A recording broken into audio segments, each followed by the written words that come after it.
ছাত্ররা, আমরা আজকে ক্লাস 12-এর যে পার্টটা নিয়ে ডিসকাস করব সেটা হচ্ছে ইলেকট্রোস্ট্যাটিক্স বা স্থিরতড়িৎ।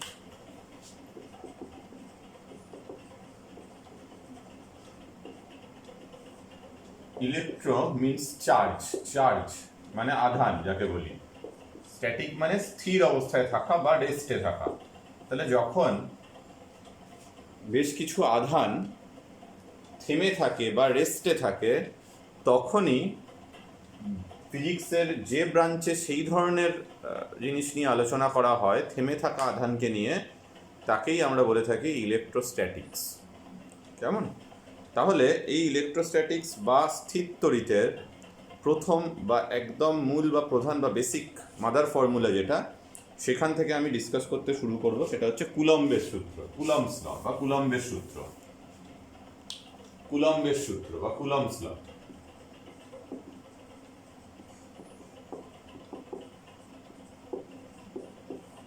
কুলম্বস ল কি বলছে? বলছে দুটো বিন্দু আধান, ধরা যাক Q1 এবং Q2, দুটি বিন্দু আধানের মধ্যে আকর্ষণ বা বিকর্ষণ বল। আকর্ষণ হতে পারে কখন? যদি দুটো বিপরীতধর্মী আধান হয়, একটা ধনাত্মক একটা ঋণাত্মক। বিকর্ষণ কখন হতে পারে? যদি উল্টোটা হয়, অর্থাৎ উভয়ই যদি ধনাত্মক বা উভয়ই যদি ঋণাত্মক। তাহলে দুটি বিন্দু আধানের মধ্যে আকর্ষণ বা বিকর্ষণ বল আধান দুটির গুণফলের সাথে সমানুপাতিক এবং মাঝের দূরত্বের বর্গের সাথে ব্যস্তানুপাতিক। অর্থাৎ এফ যদি বিন্দু আধান দুটির মধ্যে আকর্ষণ বা বিকর্ষণ বল হয়, তাহলে একটু স্টেটমেন্টটা বা বিবৃতিটা খেয়াল রাখবে। দুটি বিন্দু আধানের মধ্যে আকর্ষণ বা বিকর্ষণ বল আধান দুটির গুণফলের সাথে সমানুপাতিক এবং মাঝের দূরত্বের বর্গের সাথে ব্যস্তানুপাতিক। তাহলে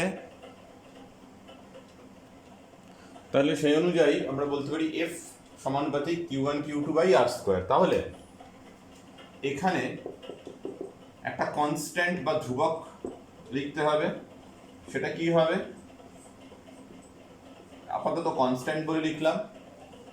এই কনস্ট্যান্টটা মাধ্যম নির্ভর, অর্থাৎ মিডিয়াম ডিপেন্ডেন্ট বা মাধ্যম নির্ভর।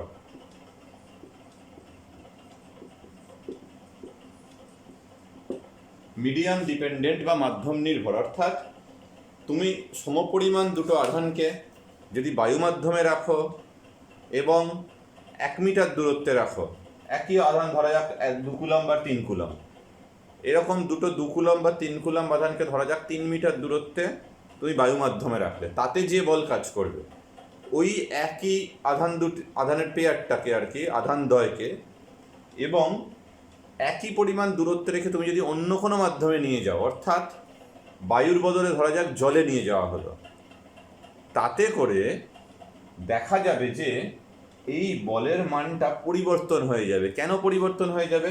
তার কারণ এই ধ্রুবক বা কনস্ট্যান্টটা পাল্টে যাবে।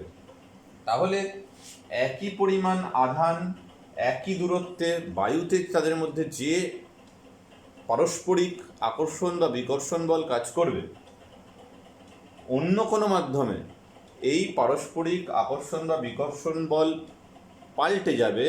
তার কারণ এই ধ্রুবকটা মাধ্যম নির্ভর। এখন এই ধ্রুবককে কিভাবে এক্সপ্রেস করা হয় সেটা দেখি। ধ্রুবকটা যদি আমি সিজিএস সিস্টেমে লিখি, সিজিএস সিস্টেমে এই ধ্রুবককে 1/k বা ডাইইলেকট্রিক কনস্ট্যান্ট বা পরাবৈদ্যুতিক ধ্রুবক বলা হয়। তার মানে এটা দাঁড়াবে 1/k Q1 Q2 by R square. এটা কোন মাধ্যমে? সিজিএস মাধ্যমে, সিজিএস পদ্ধতিতে। কে পরাবৈদ্যুতিক ধ্রুবক,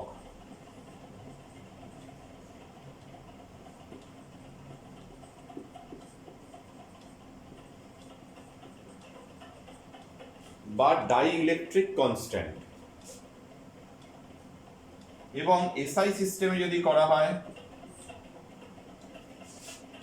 তাহলে এফ হয় 1/4πε, এটাকে বলে epsilon q1 q2/r², and that epsilon is known as the permittivity of the medium. বাংলায়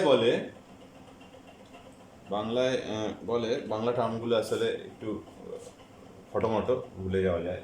বাংলায় বলে তড়িৎ ভেদ্যতা, শূন্য মাধ্যমের বা কোনো মাধ্যমের তড়িৎ ভেদ্যতা। ইংলিশে বলে পারমিটিভিটি, বাংলায় বলে তড়িৎ ভেদ্যতা, কোনো মাধ্যমের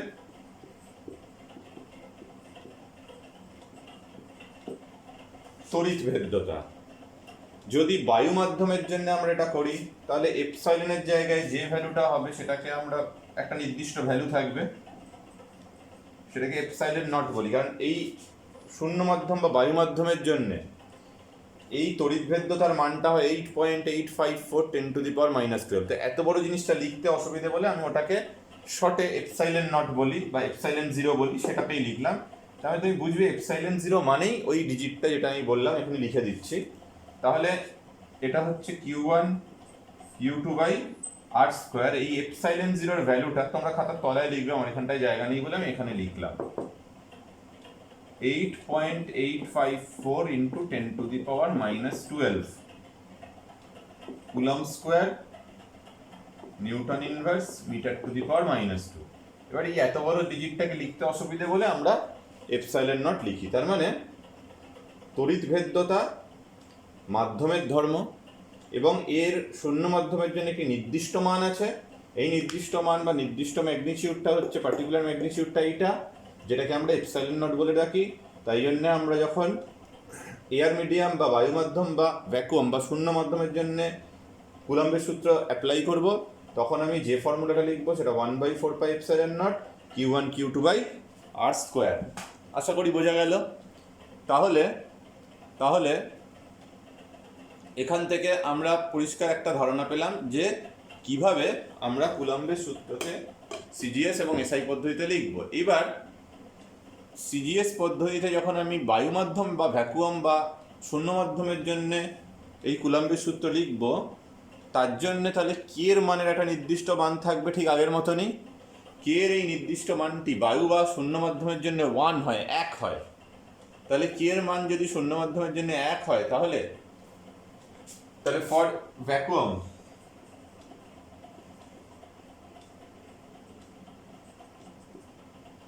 বা শূন্য মাধ্যম, ভ্যাকুয়াম মানে শূন্য মাধ্যম, কে এর মান 1, তাহলে এফ কি হবে q1 q2/r²। পরিষ্কার বোঝা গেল। তাহলে সিজিএস পদ্ধতিতে আমরা যদি করি তাহলে এভাবে করব, এসআই পদ্ধতিতে এইভাবে করব। এখন আরো একটা কথা এই প্রসঙ্গে বলে রাখা ভালো যে এসআই পদ্ধতিতে যখন আমি লিখছি, সুতরাং ইন এসআই সিস্টেম, এসআই পদ্ধতিতে কুলম্বের সূত্র অনুসারে এফ হচ্ছে 1/4πε0 q1 q2/r²। এখন এই যে 1/4πε0, 1/4πε0 তার মানে 1/4π8.854 × 10⁻⁻12। পুরোটা যদি তুমি ক্যালকুলেট করো তুমি দেখবে উত্তর পাবে 9 × 10⁹। ঠিক আছে, 9 × 10⁹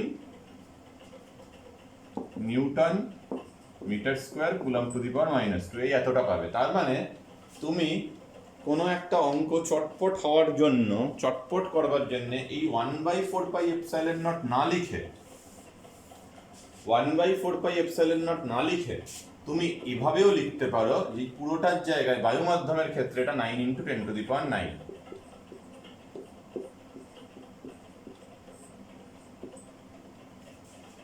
ঠিক আছে, যেমন একটা উদাহরণ দেখালে তুমি বুঝতে পেরে যাবে। তার আগে একটা জিনিস আমি বলে নিই আমি একটা উদাহরণ দেখাচ্ছি যে পরাবৈদ্যুতিক ধ্রুবক বা কে, ডাইইলেকট্রিক কনস্ট্যান্ট, তার সঙ্গে তড়িৎভেদ্যতা বা পারমিটিভিটির কি সম্পর্ক রয়েছে। তাহলে রিলেশন বিটুইন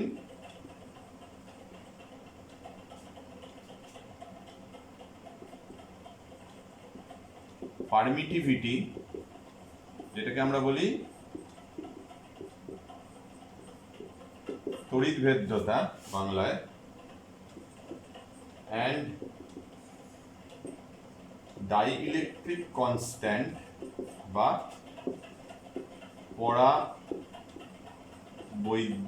ধ্রুবক।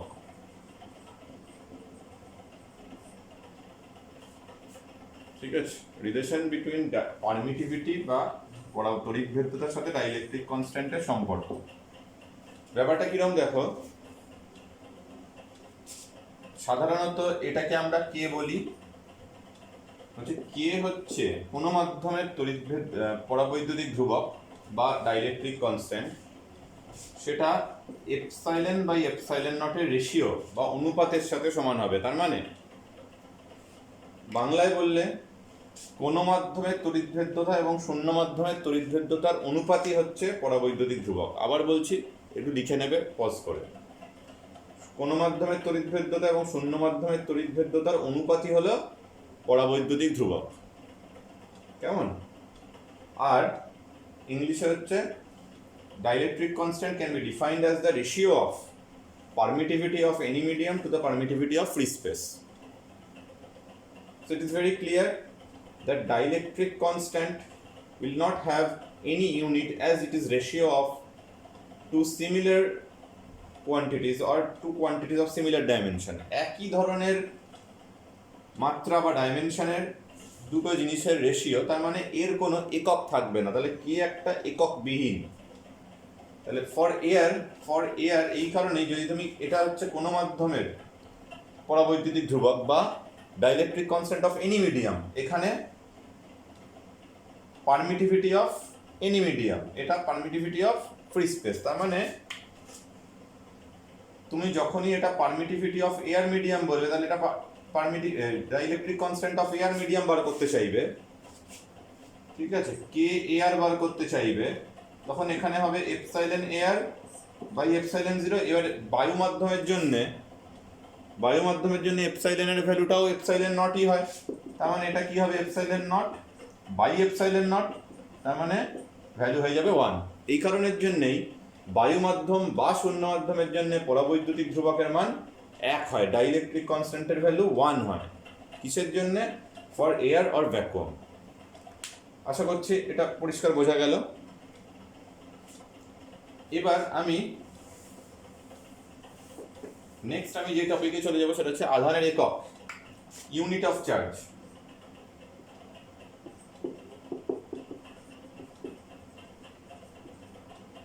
বা আধানের একক।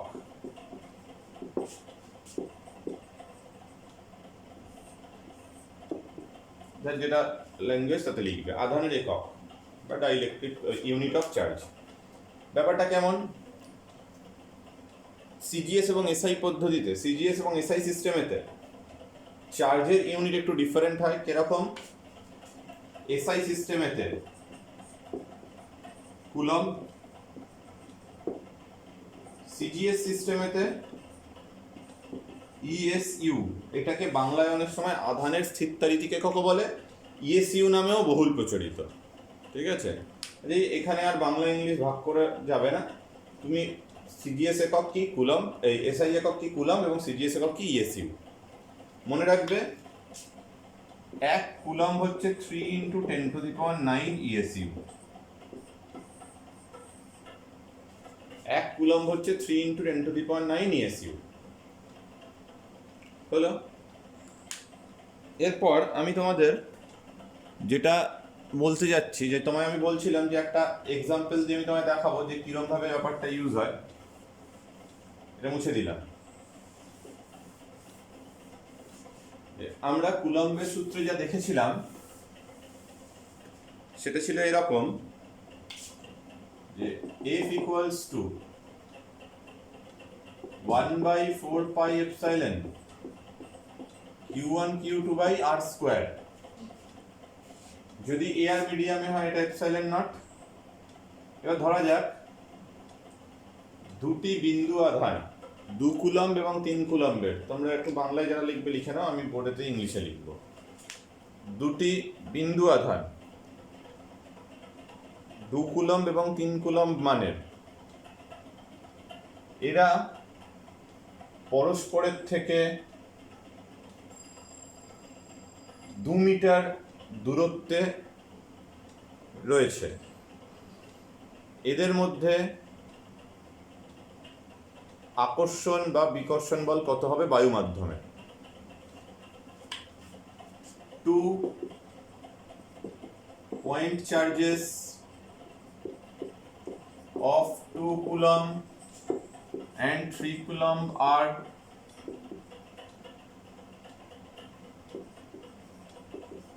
separated by a distance of 2 meter. What will be the force between them in air medium? খুব সহজ কথা, দেখো 2 কুলম্ব এবং 3 কুলম্ব এরা 2 মিটার ডিস্টেন্সে আছে। আমি জাস্ট এটা একদম সিম্পলেস্ট এক্সাম্পল, মানে তোমাদের জাস্ট কিভাবে করতে হয় তার একটা ধারণা দেওয়ার জন্য আমার বক্তব্য। দেখো এখানে যেহেতু এয়ার মিডিয়াম, এপসাইলন নটের ভ্যালু কেউ বসাতে পারে 1/4π8.854 সব বসাতে পারে, এপসাইলন নটের ভ্যালু আমি লিখে দিয়েছি। কিন্তু তাড়াতাড়ি করার ক্ষেত্রে আমি জানি এই ভ্যালুটা পুরোটা মিলে 10⁻⁹ হয়, তাই এটা আমি মনে রাখবো। Q1 এর ভ্যালু কত 2, Q2 এর ভ্যালু কত 3, দূরত্ব কত, ডিস্টেন্স কত 2 স্কোয়ার। তাহলে এখান থেকে যেটা বোঝা যাচ্ছে এটা হয়ে যাচ্ছে একটা 2, তাহলে 27/2 × 10⁹ নিউটন বলের একক, ফোর্সের ইউনিট নিউটন। তাহলে এভাবে আমরা এখান থেকে বলে দিতে পারবো যে ফোর্সটা কত হবে। তাহলে আশা করছি বোঝা গেল যে কিভাবে আমরা এটাকে করছি, কিভাবে আমরা কাজ করি। এটাই যদি আমরা সিজিএস সিস্টেমে করতাম তাহলে আমি 2 কুলম্ব 3 কুলম্ব না বলে 2 ESU বা 3 ESU বলে করতে পারতাম অঙ্কটা। সেক্ষেত্রে কেমন হতো, তোমরা আরেকবার রিপিট লিখবে, প্রবলেমটাকে এরমভাবে লিখবে 2 ESU 3 ESU, 2 কুলম্ব 3 কুলম্ব না লিখে 2 ESU 3 ESU দিয়ে লিখবে। কেরম হবে তাহলে 2 ESU 3 ESU, তাহলে আর এটাকে আমি সেন্টিমিটার করে দিচ্ছি। তাহলে এই সেম অঙ্কটাই তোমরা আরেকবার রিপিট লিখবে,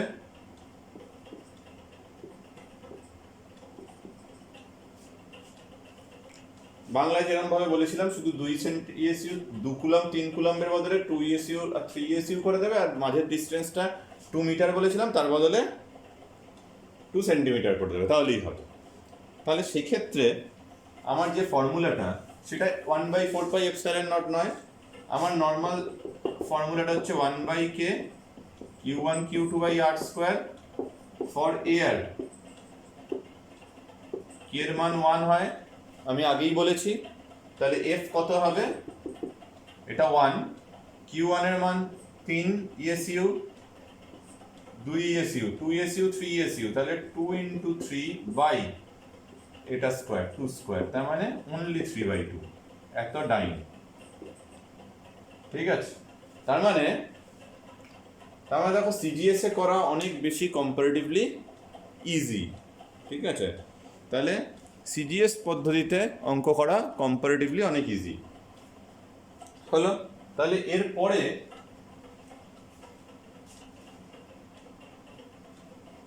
এরপর আমরা যেটা নিয়ে বলবো সেটা হচ্ছে এরকম যে তড়িৎ ক্ষেত্র প্রাবল্য বা ইলেকট্রিক ফিল্ড ইন্টেন্সিটি। বাংলায় লিখবে তড়িৎ ক্ষেত্র প্রাবল্য, হেডিং করবে ইলেকট্রিক ফিল্ড ইন্টেন্সিটি।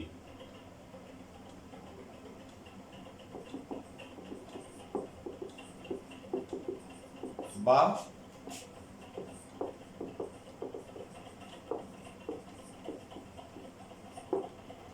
তড়িৎ ক্ষেত্র প্রাবল্য কাকে বলে?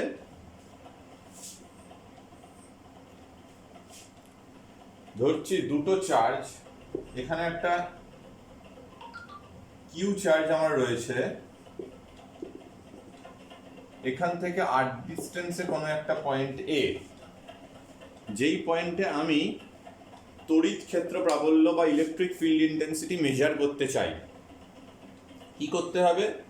এই পয়েন্টে একটা +1 চার্জকে রাখতে হবে মনে মনে। You can consider a +1 charge at point A. Just consider or imagine, মনে করো যেন এখানে একটা +1 চার্জ রয়েছে। And what we are going to find out at the point A is the force experienced by the +1 charge due to +q charge. মানে আমি যেটা বার করতে চাইছি, এ পয়েন্টে রাখা +1 চার্জটা এই কিউ চার্জের জন্য কত ফোর্স বা কত বল অনুভব করে এবং ওর ডিরেকশন কি, কোন দিকে করে, at what direction and what will be the magnitude of the force experienced by the +1 charge kept at point A. যে ফোর্সটা ও এক্সপিরিয়েন্স করবে সেইটাই হচ্ছে এ পয়েন্টেতে রাখা +1 চার্জটার জন্য বা এ পয়েন্টের ক্ষেত্র প্রাবল্য বা ফিল্ড ইন্টেন্সিটি। তাহলে কি বার করতে হবে? কোথাও যদি তোমায় কখনো যদি ফিল্ড ইন্টেন্সিটি বা ক্ষেত্র প্রাবল্য বার করতে দেয়, তাহলে তোমার কাজটা কি, যে চার্জটার থেকে আর যে ডিস্টেন্সে বলবে সেই ডিস্টেন্সে একটা +1 আধানকে বা চার্জকে কনসিডার করে তার উপরে ফোর্স বার করো। তাহলে এই +1 চার্জটা এখানে থাকলে তার উপরে ফোর্স কত হবে? ফোর্স বা বল যেটাই হবে না কেন, যদি আমি এসআই সিস্টেমে করি তাহলে 1/4πε q × 1/r²। ঠিক আছে, তাহলে এইটাই হবে ইলেকট্রিক ফিল্ড ইন্টেন্সিটি। আশা করি বোঝা গেল। তাহলে ডেফিনেশন, আর যদি এসআই সিস্টেমে না করে সিজিএস এ করি তাহলে হবে 1/k q × 1/r²। তাহলে তোমায় যদি ডেফিনেশনের মতন করে আমি বলতে বলি,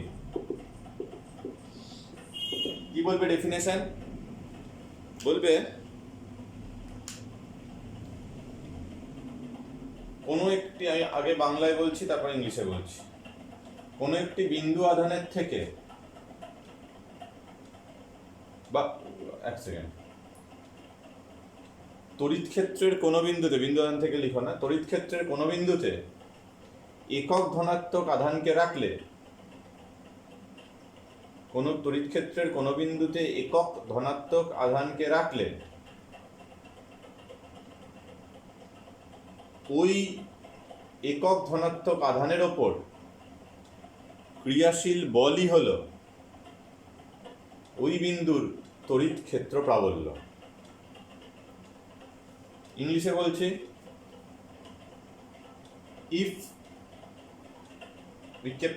if we kept a +1 charge or unit positive charge at any point inside the field, then the force experienced by the unit positive charge is the electric field intensity at that point. ঠিক আছে, তাহলে force experience by unit positive charge, এই +1 চার্জটা যে force, যে বল অনুভব করবে সেইটাই হচ্ছে ওই পয়েন্টের ইলেকট্রিক ফিল্ড ইন্টেন্সিটি বা তড়িৎ ক্ষেত্র প্রাবল্য। তাহলে এই কিউ চার্জটা, এই 1 চার্জটাকে কোন দিকে ফোর্স দেবে? অবশ্যই এই দিকে ফোর্স দেবে। তাহলে এইটাই হবে ফোর্সের ডিরেকশন, ধরে নিচ্ছি এটা r ক্যাপ, এই ডিরেকশনটা ইউনিট ভেক্টরের ডিরেকশনটা। তাহলে কেউ যদি আমায় বলে যে ই কে ভেক্টরিক্যালি বলো, তাহলে আমি কি বলবো? 1/4πε q/r² r ক্যাপ। কেন? এটা ম্যাগনিটিউডের ডিরেকশন। ওকে, একইভাবে যদি কেউ সিরিয়াস সিস্টেমেও আমায় করতে বলে তাহলে আমি কি বলবো? E = 1/k q/r² × r cap.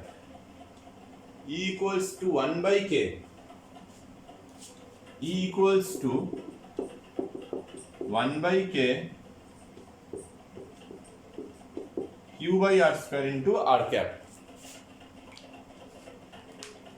তাহলে এভাবে আমি ভেক্টরিক্যালিও ই কে রিপ্রেজেন্ট করতে পারি।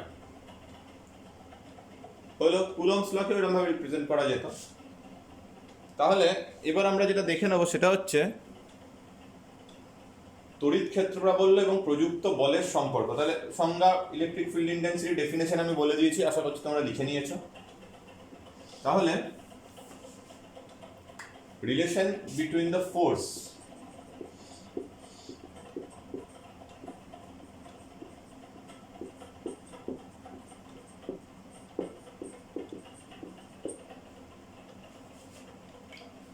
Relation between force and field মানে তড়িৎ ক্ষেত্র প্রাবল্য এবং প্রযুক্ত বলের সম্পর্ক। তড়িৎ ক্ষেত্র প্রাবল্য এবং প্রযুক্ত বলের সম্পর্ক, বল এবং ক্ষেত্র প্রাবল্য, বল এবং ক্ষেত্র প্রাবল্য এদের সম্পর্ক কিরকম হবে?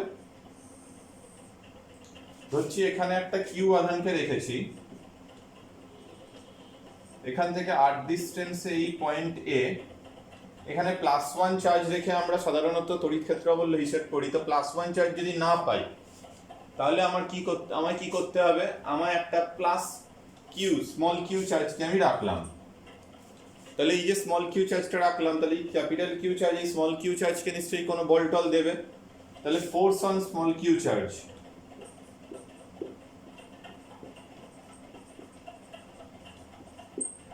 স্মল কিউ আধানের উপর ক্রিয়াশীল বল কত হবে সেটা এসআই পদ্ধতিতেই আমি করছি।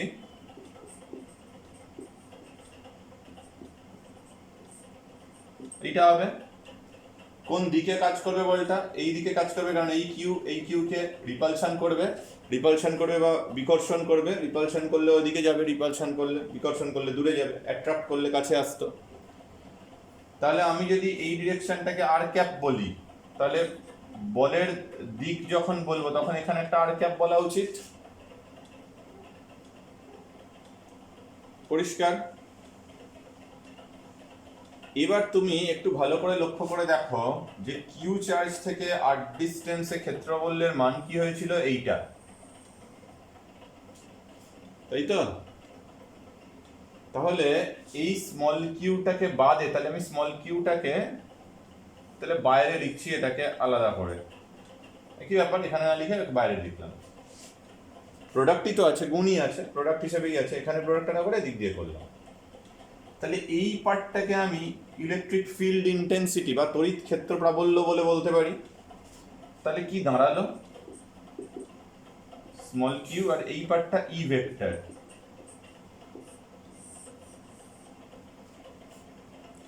তাহলে এখান থেকে আমি কি সিদ্ধান্ত নিতে পারলাম, কি কনক্লুশন ড্র করলাম? F equals to Q into E vector. তার মানে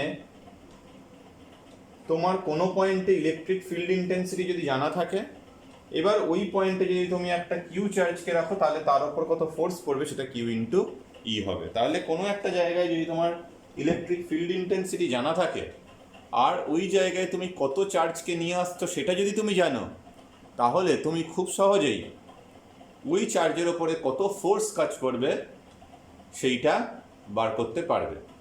তাহলে এভাবে আমরা ফোর্স বার করতে পারবো। কেমন? তাহলে ফোর্সের সঙ্গে ইলেকট্রিক ফিল্ডের যে রিলেশনটা পাওয়া গেল ভেক্টরিক্যালি F ইকুয়ালস টু কিউই। তাহলে আমি এই রিলেশনটাকে নিয়ে একটু ডিসকাস করি, আমি এখানটাকে মুছে দিলাম। তাহলে খুব ইম্পর্টেন্ট যেটা আমি পেলাম, F equals to Q into E. কিউটা কিন্তু আমি পরে এনে রেখেছিলাম চার্জটাকে, ওকে? এবার কথা হলো, তাহলে এখান থেকে কনক্লুশন, সিদ্ধান্ত কি হতে পারে? এফ এর মান কি? কিউই, তাই তো? এবং এটা 1 নম্বর। এবং 2 নম্বর কি? এফ এর দিক এবং এর দিক একই যদি কিউটা ধনাত্মক হয়, পজিটিভ হয়। কেন পজিটিভ হলে? ধরো এখানে 2 কুলম্ব, তাহলে এফ ইকুয়ালস টু 2ই। কিন্তু যদি এটা -2 কুলম্ব হয় তাহলে -2ই। ঠিক আছে? মানে আমি দুটো জিনিস বলছি, দেখো এফ ধরো 2 কুলম্ব যদি চার্জ রাখি তাহলে এটা হবে 2 ইন্টু ই, আর যদি -2 কুলম্ব রাখি তাহলে কেমন হবে? -2 ইন্টু ই। তাহলে এখানে কি হলো? ফোর্স আর ইলেকট্রিক ফিল্ড একই দিকে, আর এখানে ইলেকট্রিক ফিল্ডের দিকে হলে ফোর্স উল্টো দিকে। কেন? সামনে একটা মাইনাস আছে, ঠিক আছে?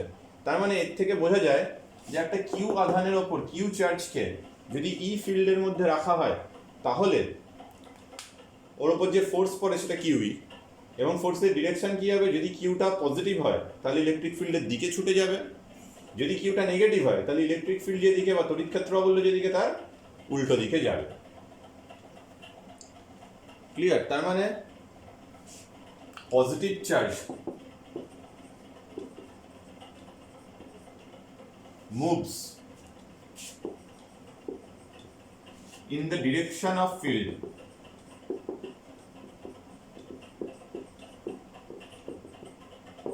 ই লিখলাম, তোমরা বাংলায় লিখে রাখবে ধনাত্মক আধান তড়িৎ ক্ষেত্রের অভিমুখে যায়। Positive charge moves in the direction of electric field, ধনাত্মক আধান তড়িৎ ক্ষেত্রের অভিমুখে যায়, আর নেগেটিভ হলে তড়িৎ ক্ষেত্রের বিপরীতে যায়, মানে ইলেকট্রিক ফিল্ডের উল্টো দিকে যায়। ক্লিয়ার? তাহলে এই হচ্ছে ইলেকট্রিক ফিল্ডের সঙ্গে ফোর্সের রিলেশন হলো। তাহলে ফিল্ডের ইউনিটও পেয়ে যাবে তোমরা, unit of electric field, unit of electric field বা তড়িৎ ক্ষেত্র প্রাবল্য একক আর কি। এফ কি হয়, কিউই, ম্যাগনিটিউড দেখলে, তাহলে ই হচ্ছে এফ বাই কিউ, তার মানে ইউনিট কি হবে, নিউটন বাই কুলম বা অর ডাইন পার এসইউ। ঠিক আছে? তাহলে এই হচ্ছে ক্ষেত্রপ্রাবল্যের একক। তাহলে এই ক্ষেত্রপ্রাবল্যের একক অবধি তোমরা পড়ে রাখবে। এরপর যেটা আমরা পড়বো সেটা হচ্ছে এই টপিকটা একটু লিখে রাখবে, limit Q tends to 0 F by Q হচ্ছে ই।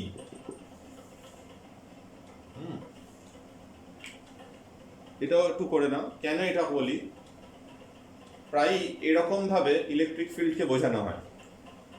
ঠিক আছে? এখানে লিমিট কিউ টেন্স টু 0 কেন বলা হয়, why limit Q tends to 0 is taken, তার কারণটা হলো এরকম, তুমি দেখবে একটু আগে আমি যে ছবি দেখিয়েছিলাম তাতে আমি এরকম দেখিয়েছিলাম যে এখানে একটা প্লাস কিউ চার্জ রয়েছে, আর এই পয়েন্টে এ পয়েন্টে তুমি একটা স্মল কিউ চার্জকে রেখে তার উপরে ফোর্স দেখছিলে, পরে ওই ফোর্স বাই কিউ করে ফিল্ড বার করেছো। এবং কথা হলো এই চার্জটা যদি অনেক বড় হয় বা সাফিসিয়েন্টলি লার্জ হয় তখন কি হবে, একে যেমন ফোর্স দেবে একেও ফোর্স দিয়ে উল্টো দিকে সরিয়ে দিতে পারে, সেক্ষেত্রে এদের মাঝের ডিস্টেন্সটাই পাল্টে যাবে। যেমন তাই জন্যে এই পয়েন্টে ইলেকট্রিক ফিল্ডের সঠিক মান পাওয়া সম্ভব হবে না। তাহলে সে কারণের জন্যই আমরা এই স্মল কিউটাকে সাফিসিয়েন্টলি স্মল নিয়ে থাকি। তাহলে আমি বাংলায় বলে দিচ্ছি, আগে ইংলিশে লিখছি, Q tends to 0 is taken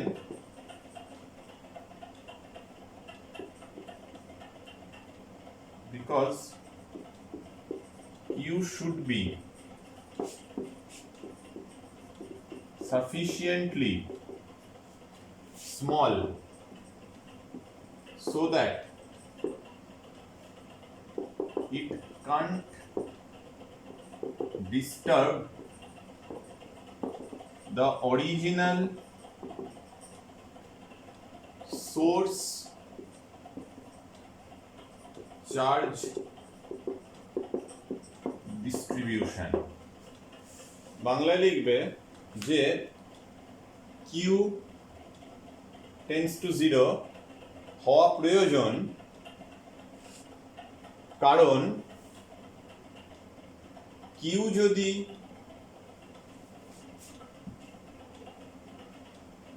বড় হয় তবে তা মূল উৎস চার্জটিকে পরিবর্তিত করে দিতে পারে। সেক্ষেত্রে এ বিন্দুতে সঠিক ক্ষেত্রপ্রাবল্য পাওয়া সম্ভব হবে না। কেমন? বেশ, তাহলে এরপরে এই ইলেকট্রিক ফিল্ডের কিছু প্রবলেম করব এবং কন্টিনিউয়াস চার্জ ডিস্ট্রিবিউশন করব। তাহলে problem of electric field intensity, এর পরের টপিকটা থেকে বলবো problem of electric field and Coulomb's law. Thank you.